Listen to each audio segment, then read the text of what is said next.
Hey guys, and welcome to another tutorial in Microsoft Flight Simulator 2020 in the Airbus A320 Neo.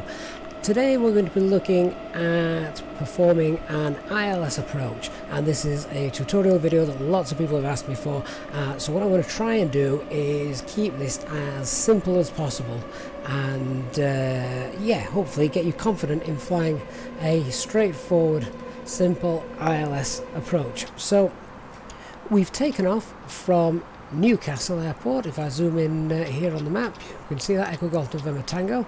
And, bear with me, I seem to have a fluctuating thrust lever. Let's pop that in its detent. There we go. Okay, so we've taken off from Newcastle Airport, as you can see. And what I plan to do is we're literally just going to do a circuit round, come in, intercept the ILS and land. Sounds straightforward, yeah? Well, let's hope we can make it that way. So the ILS at Newcastle is an ILS DME approach. Now what that basically means is that the ILS has a distance measuring equipment, so it'll tell you how many miles out you are from the runway, which is always nice. Be careful, however, sometimes you're doing an ILS approach and it's just an ILS approach. There is no DME, in which case some of the distances, which I'll be referring to in a little while, are actually based on a nearby VOR. Now, funnily enough, Newcastle has distance measuring equipment for the ILS, and it also has a VOR at Newcastle called November Echo Whiskey. So that's straightforward. So first thing first is, how are we going to program the MCDU to do the ILS, fly the ILS approach that we want it to? Well, first of all, what I am going to do, I'm just going to leave the aircraft heading away a little bit. I'm just bring us around slightly, so we'll just fly south. And whilst the aircraft takes care of that, let's just bring up the chart for the published approach for an ILS approach at Newcastle. Now, as you can see here, the published approach as us basically flying over the airfield. Then once we fly over the airfield, leaving the airfield at a heading of 087 until we are at a distance of 8.4 miles from the ILS threshold, or 9.2 miles from the Newcastle VOR. Important to note that there is a difference there. Don't get confused between the two. And then we basically just make an arc heading at 246 degrees, and we'd intercept the ILS. And if I just come down a little bit, we'd be doing all of that.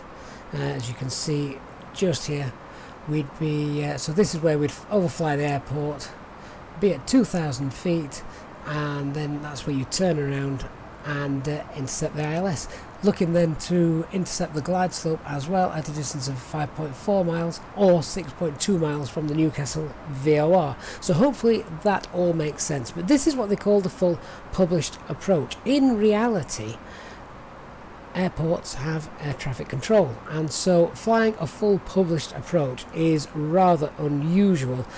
Just by comparison, Amsterdam Schiphol, a lot of their ILS approaches start like this, overflying the airfield and then making sort of like a racetrack loop around it, and in reality that never happens. Air traffic control basically vector the aircraft in, and what that means is they give them the specific headings to fly. So what we're somewhere down here now, as we've flown south of the airfield, we're basically going to fly out over the North Sea, head north, and then come back round to intercept just here. So we need to program the aircraft to do that for us. So if we just get rid of that and come back in, you can see that we're a few miles away now, so we're going to have plenty of time to sort of configure the aircraft and get that sorted. You'll notice that there's no green line, there's no flight plan or anything like that. I've not input a flight plan as of yet. All the aircraft knows is that we're taking off from Newcastle and we're landing at Newcastle. Okay, so basically, let's pop the... I've just noticed the weight of the aircraft. You know what, I'm just going to reduce that because we wouldn't be landing with 10,000 kilograms of fuel. So I'm just reducing that a little bit. There we go. How very unrealistic, but I don't want to land too heavy. So if we come down here now to the MCDU, click on flight plan. So we've departed from runway 25. Our destination is also Newcastle, so if we click here and then click arrival, if you've not got the latest fly-by-wire mod, the arrival may be over this side, but in reality this is where it should be, over on the right hand side. So click arrival, and we're going to do ILS runway 25 approach. If we scroll up and down you can see the full list of approaches there. We want the ILS approach, so we select that. We don't want a star, and it's, even though you select no veers, it doesn't matter because it will always take you from the published approach, which is over that NDB, which I just showed you, which is basically the near the airfield. So if I insert that, and then we'll go back to our plan, we can just see the waypoints have populated now. If I go back to the plan, let's just zoom in a little bit. So we've got a green line now, which is basically a direct route back to the airfield. But if I scroll through, there we go. So if I pop that there, you can see that the aircraft wants to fly up here back to Newcastle, then out over here to a distance of that 8.4 miles, make a left turn and come back to intercept here. And if I also turn the constraints on, we'll see that it wants us to overfly the airfield at 3,500 feet and then be at 2,000 feet, which is our, what we call our platform altitude for beginning the ILS approach. And what we're going to do is we're going to vector ourselves in. We're basically going to come in at an angle from over here to intercept around here, and we'll be at 2,000 feet by this point. And then we'll fly down the ILS, capturing the glide slope and hopefully making a safe landing back at Newcastle. So hopefully you're still with me so far. Actually, I'm going to remain on that plan mode. There we go. So let's start to turn the aircraft back towards... oh, wrong one. Let's not start descending just yet. Let's start turning the aircraft back towards the airfield. So if we go for a heading of about 0.75 degrees, that should get us back up here and heading out towards the North Sea. Okay, now I am aware that not everyone has access to Navigraph charts, Jeppesen charts. The one I actually showed you there is available free. You'll be amazed what you can find by googling your airfield's code and then just typing in charts. So in this case all I did was went to Google before starting the tutorial, typed in Echo Golf November Tango charts, and that's what came up. This chart in particular is very colourful. This is a Lido chart. It's just the company that makes the charts, but I'm used to the Jeppesen charts, which is the ones that you get if you have a Navigraph subscription. Okay, so let's just configure for the approach a little bit more. So if we go to the performance page, and you can see here I've already populated all of this information here. So there's the QNH of the airfield, the temperature, that was the wind, there's the transition altitude, 6,000 feet, which if I look we're actually at 6,000 feet anyway, so I'm still on the airfield QNH, not on standard. And then there's just this little one here, the minimum descent altitude. That is the altitude at which is the lowest you can descend to before you spot the airfield, and you want to be fully configured and established by this point. If you are not by the time you get to this altitude, then you need to go around. And again, using the chart, I know that the MDA, the minimum descent altitude, is 439 feet. And we'll hear the call out now from the aircraft saying 100 above. That basically is telling me we're 100 feet above the minimum descent altitude. So we basically know where we are and how much time we've got to decide whether we're going to go around or not, or whether we're going to continue with the approach. And again, that information can be found on the charts. I don't want to talk too much about the charts because that may be another tutorial. And I know not everybody's got access to the charts as well, so I'm trying to make this as easy as possible without referring to the charts too much. Okay, so you remember me talking about the fact that there was a VOR at Newcastle, a VOR beacon. Well, if I just look at that chart, which I know I said I wasn't going to do, we can see the Newcastle VOR frequency here is 114.25. Well, that's always handy to pop in. So if we go down here now to the RadNav page, we can pop that in, 114.25. So that now goes in there. You'll see here that the ILS for runway 25 is 111.5. I also saw that from the chart a moment ago. I'm just looking for that. Oh, there it is, 111.5. As I say, I'm used to the Jefferson charts, not the Lido charts. So always worth checking that that has been populated for you, which it has, so that's there.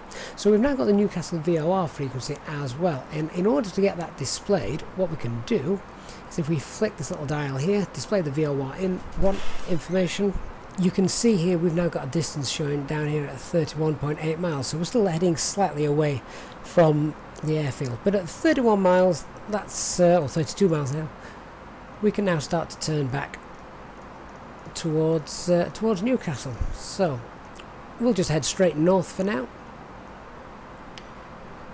Okay, so if I do bring that chart back up, let me just scroll down a little bit. So here we can see a little bit more information. I noticed that noticing just here on the charts, so this is our decision altitude and our minimum descent altitude. It's slightly different from the chart that I've got just here. I don't know whether because these are free, these are slightly outdated, but they're free, so absolutely no reason not to use them, and a lot of the other information is very true. So we can see here it still wants us to be at 2,000 feet to intercept the ILS, and we've got a glide slope of 3 degrees. Now that is the normal glide slope for a standard ILS approach. So there are two ways that we can make an ILS approach. In the A320 we can do what's called a stabilized approach, or we can do a decelerated approach.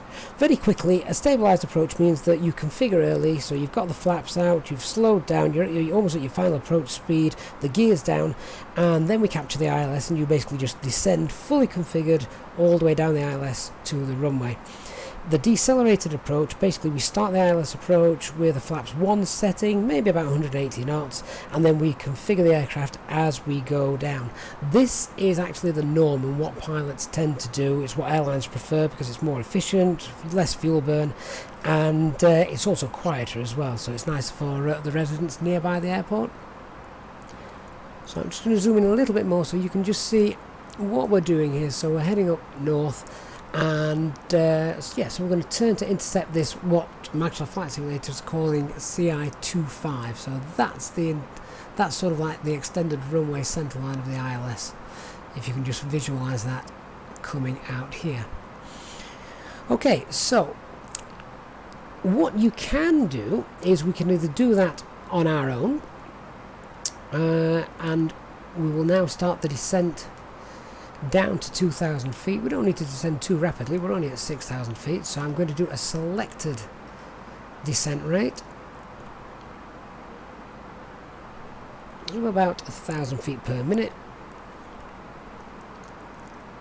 And then what we can do is start to look at activating the approach phase.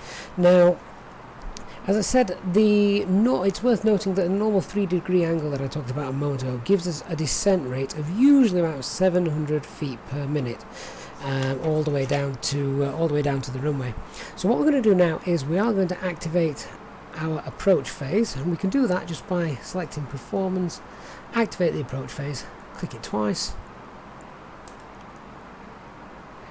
So we're now, the aircraft is in the approach phase mode, and what this does is it basically, if we keep watching the speed tape here, what the aircraft will start to do is target what's called the green dot speed. Now the green dot speed is the best lift to drag ratio, so that's the ideal speed that the aircraft wants to be at for its approach and descent. I'm just going to start turning over, so we'll just start heading a little bit more towards the airfield.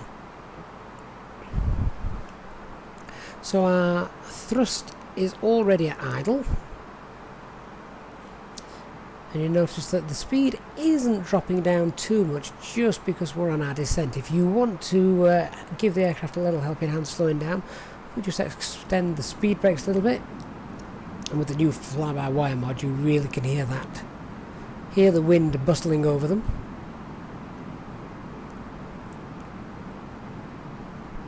And I've just turned it into arc mode now, so we can see we're still 26 miles away from 26 miles away from the Newcastle VOR.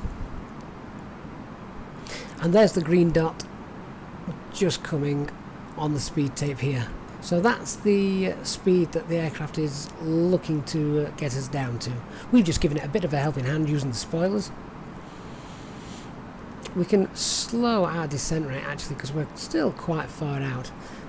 I am sort of descending early just so I can be prepared and talk you through things. Of course, in real life, air traffic control would give you the descent. They'd also give you the vectors to intercept the ILS. So we're well below the speed that we can start extending the flaps, and there's a handy guide over here. Look, again, this only appears in the fly-by-wire mod. So 230 knots, we can start extending the flaps. So we can go flaps 1, and you'll see now the green dot speed. Below it is what's called the S speed, and that appears after extending flaps 1. Extending flaps 2 is gives us something called the F speed, and we really want to be at flaps 2 by the time we intercept the glide slope. So still 23 miles out. Okay, so when it comes to vectoring ourselves in for capturing the ILS, then you really don't want to be intercepting an ILS at an angle of more than 30 degrees either way. So we're intercepting the ILS for runway 25, so 280 would probably be the best intercept angle for us. We don't want to be any greater than that. Or of course, if you're coming in from the other angle, 220 if you're coming in from the north. I hope that made sense. So we'll be capturing it this way at 280, but of course if you're flying this way, you'll be capturing it at 220. So I can bring the spoilers back now. The aircraft's holding on to the speed quite nicely as we slowed our rate of descent down. We can turn the landing system on, and that gives us these the magenta diamonds. It also gives us the distance to the runway, so 20.9 miles, but notice the difference between the two. The VOR is not at the end of the runway, so there is a difference between those two figures, which is why there was a difference on the charts. So what I'm going to do now is we're going to turn to a heading of 280.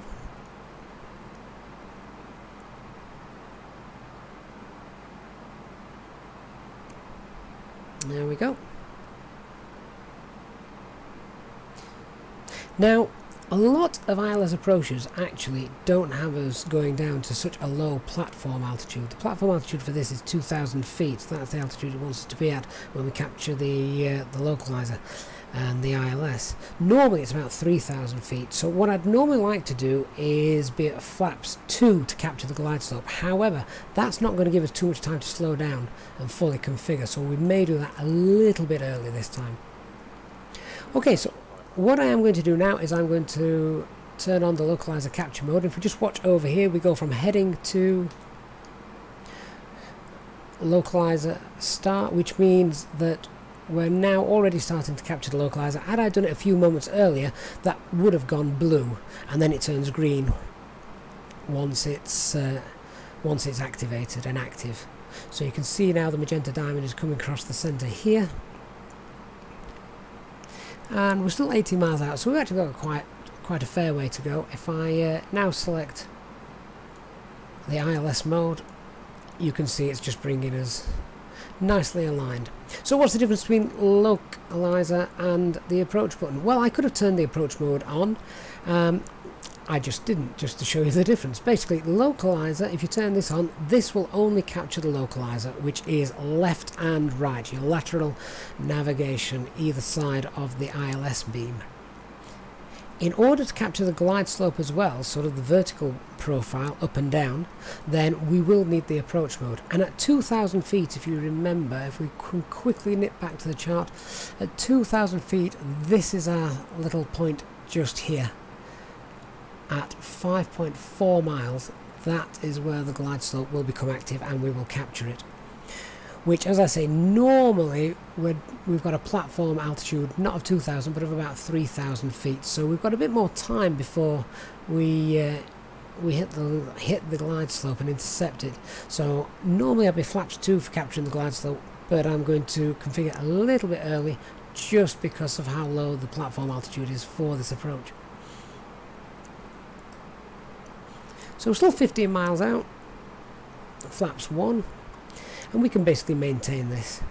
Normally, of course, if you've been vectored by ATC, they would have brought us in at 2,000 feet at the correct distance from the ILS. I have purposefully brought us out quite far, just so I've got a bit more time to explain what's happening. I didn't want to be intercepting the ILS with just 8 miles to go, and then having to run through everything that's happening.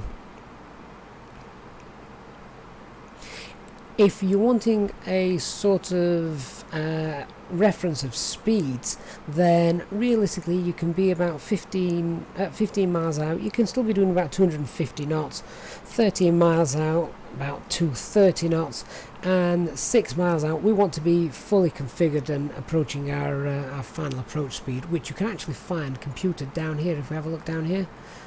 So our final approach speed, the VAP speed, is going to be 124 today, and that's all worked out by the computer.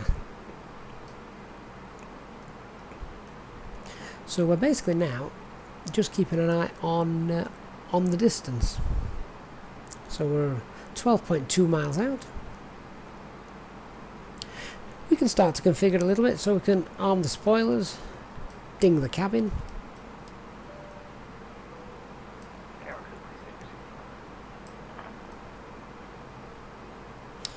And we've got a nice view of the very cold looking North Sea.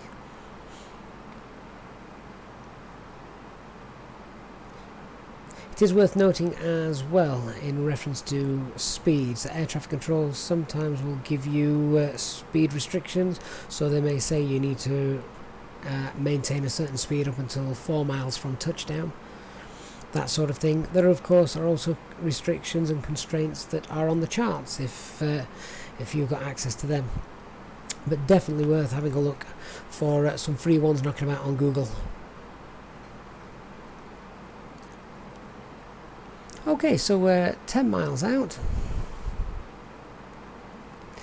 and we're looking like we're fully established. If it doesn't look like we're flying in a straight line, well, that's because we're not. Have a look at this little wind arrow here. We've got a 45 knot wind blowing us slightly, a headwind blowing us slightly to the right. So if I come out for a second, you can probably see that it doesn't look like we're fully aligned, but we're all what's called crabbing into the wind. We're actually flying sideways.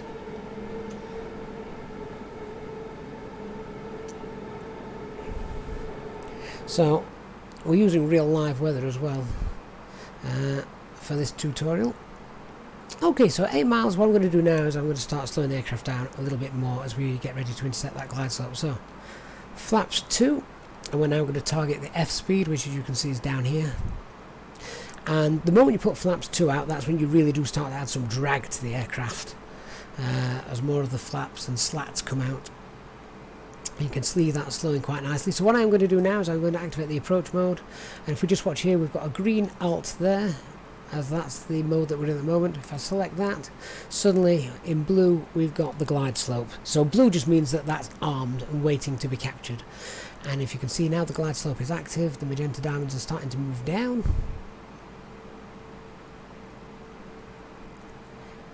And I normally like to be fully configured by about 6 miles, so I'm now going to pop the gear down.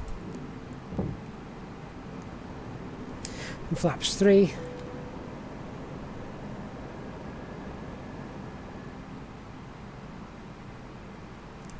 And if you just keep watching here, you'll see this change as we intercept the glide slope.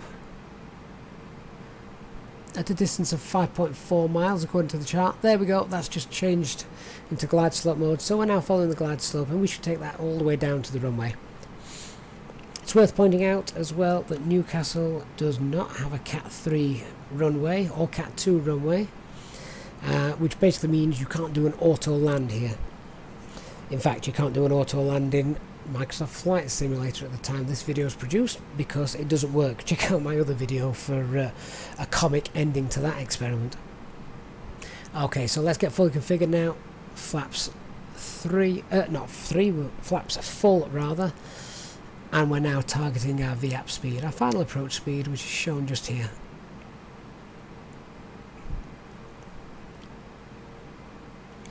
Standard procedure for a lot of airlines is to knock the autopilot off at about 1,000 feet, unless it's a full auto land, of course.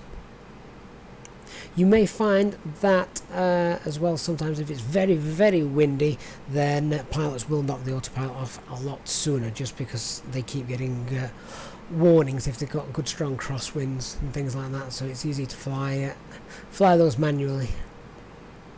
So we're just chasing down the glide slope, and if we have a look at the descent rate, zoom in a little bit, so we're doing 600 feet per minute, 700 feet per minute, and I did say that for a speed between 120 and 140, we want to be descending at about 700 feet per minute, so that's looking accurate. Okay, and that is basically it. Everything else is down to the pilot, so this is usually where it goes wrong. So if we disengage the autopilot, don't make any sudden movements, but that is hopefully a good enough tutorial to get you practicing your ILS approaches in Microsoft Flight Simulator. I would highly recommend just taking off from your local airfield, or whichever airfield you feel most comfortable at, and flying a circuit just as I did then, intercepting the ILS approach, and bringing it into land. You get good landing practice that way as well. So I'm now just going to concentrate on this landing, because it would be a crying shame to give you that full tutorial and then crash on landing. And I've got a decent wind blowing the aircraft at the moment. The glide slope does become less accurate the closer you get to the runway as well, so PAPIs do come into play at this point. The PAPIs are the white and red lights. There's our minimum call out.